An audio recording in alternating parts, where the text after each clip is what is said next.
За сайн байна уу? Хамгаалах шинжилгээ ухааны үндэсний сургуулийн 2 дугаар хэмжээний оюутан 242 дугаар хэсгээс харуулж байна. За би өнөөдөр болохоор уушигны доод хэллийг мөн займчиг хөдөлгөөний тодорхойлох үзлэг хийнэ. За уушгийг болохоор дандаа босоо шугамудаар тогшиж хил хязгаарыг олдог байгаа.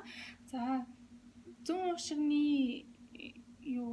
доод хэллийг олохдоо нөгөө нэг хэмнээ дунд шугамаар бол тогшиж олдохгүй байгаа. Ягаад гэвэл энэ ч нөгөө нэг зүрх байгаатай холбоотой.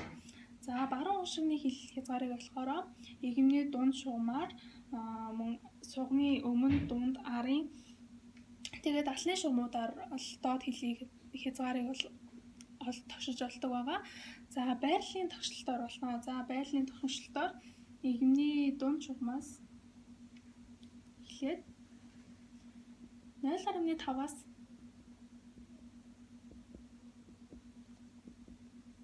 1 сантиметраас илүүгүй зайтай ингээд гүйлгэж тогшиж олдог байгаа.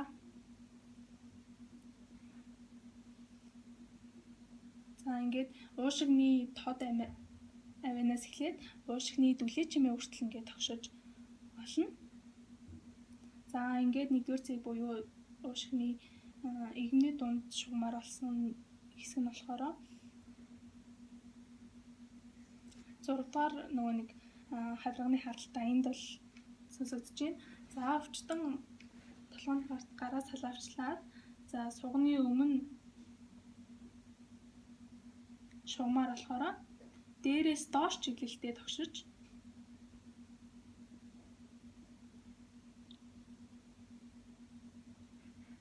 за энд дүлээ чимээ сонсогдож байна. За энэ 7-р хавирганы харалтаа. За дунд шугамаар болохоор тогшиж болно. Дээрээс доош чиглэлтэй тогшиж. За энд бол 8-р хавирганы харалтаа.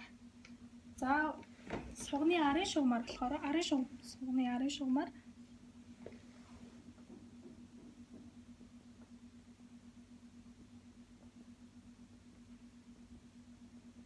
9-р хавирганы харалтаа. Уушигны дүлээ чимээ хүртэл. За арын шугамаар болохоор талны арын шугамаар дээрээс доош чиглэлтэй тогшиж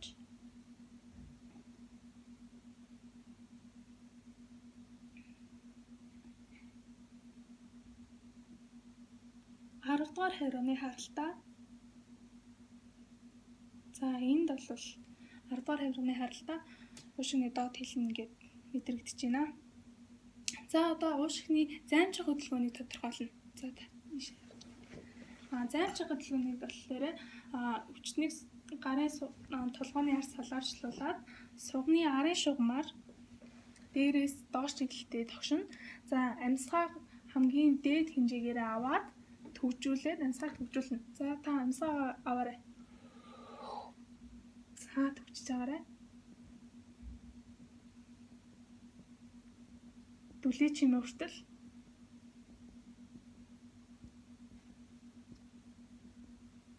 За энд бол за амьсгаа гар.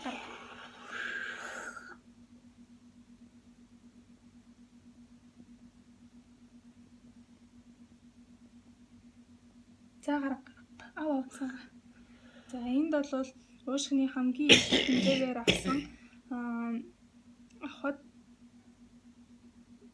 хэмжигдсэн хэмжээ харин энэ болохоор уушигны хамгийн их хэмжээгээрээ гаргахад хэмжигдсэн хэмжээ. Энэ хоёрын хоорондох одоо хэмжээ бол займчиг хөдөлгөөнийг тодорхойлж байгаа. За эрүүл хүн болохоор 6-аас 8 сантиметр ер нь бол займчиг хөдөлгөөний хэлбэлцэж идэг гэж үздэг байгаа. За өнөөдрийн үзлэг ингээд туслаа.